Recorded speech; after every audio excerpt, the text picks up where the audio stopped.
नवकोट में न्याणियुनि जी तज़लील ऐं हिरासमेंट जो शिकार थियल पीपल्स मेडिकल यूनिवर्सिटी जी शागिर्दियाणी परवीन रिंद जा जवाबदार गिरफ़्तार न थियण खिलाफ़ JWC जे सॾ ते एहतजाज कयो वियो। उन मौक़े ते journalist writers civil society for truth peace and justice तरफ़ां DC चौक नवाबशाह खां हिकु रैली कढी वई, जेका नवाबशाह प्रेस क्लब ते पहुती। उन मौक़े ते JWC जे मरकज़ी सदर ज़ुल्फ़कार ख़ासकेली, मुतासिर शागिर्दियाणी परवीन रिंद ऐं तानिया ख़ासकेली जी अमड़ सिंध TV न्यूज़ सां ॻाल्हाईंदे चयो त तमाम घणा माण्हू इन ज़ुल्म के खिलाफ़ उथिया आहिनि। JWC जो ही पहिरियों जेको आहे एहतजाजी रैली हुई, जंहिंमें नवाबशाह जे कलमकारनि खे मां जस ॾियां थो ऐं जेसि ताईं बि इंसाफ़ न थींदो असां तहरीक हलाईंदासीं, इनखे कानूनी मदद कंदासीं। असांखे इहो चयो वियो त असां गिरफ़्तार करे चुका आहियूं, पर उहो जेकॾहिं गिरफ़्तार आहे त उहो मीडिया ते शो कयो वञे, अगर ना है तो उनके फौरी तौर गिरफ़्तार कयो वञे। असांजो इहो मुतालबो आहे। मां सिंध जी न्याणी आहियां, मां पूरे पाकिस्तान जी न्याणी आहियां, मुंहिंजो इंसाफ़ कयो वञे।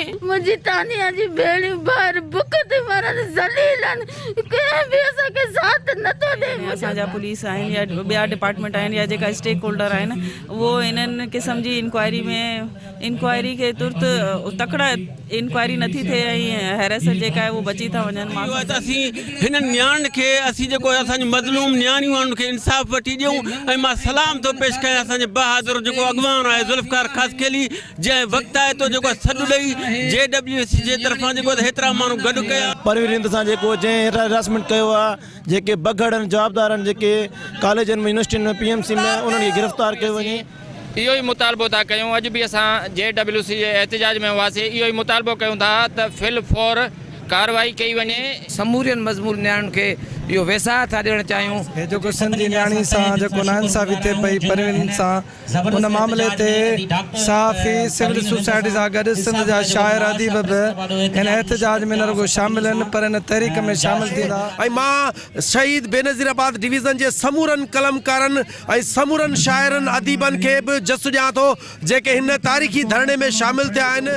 हिन जो चवणु आहे त सिंध जा जेके मज़लूम माण्हू आहिनि, जेके मज़लूम न्याणियूं आहिनि, उनखे फौरी तौर ते इंसाफ़ फराहम कयो वञे, न त ॿी सूरत में एहतजाज जो दाइरो वधायो वेंदो। कैमरामैन समीर शाणी सां गॾु रफ़ाकत आराई, सिंध TV न्यूज़, नवाबशाह।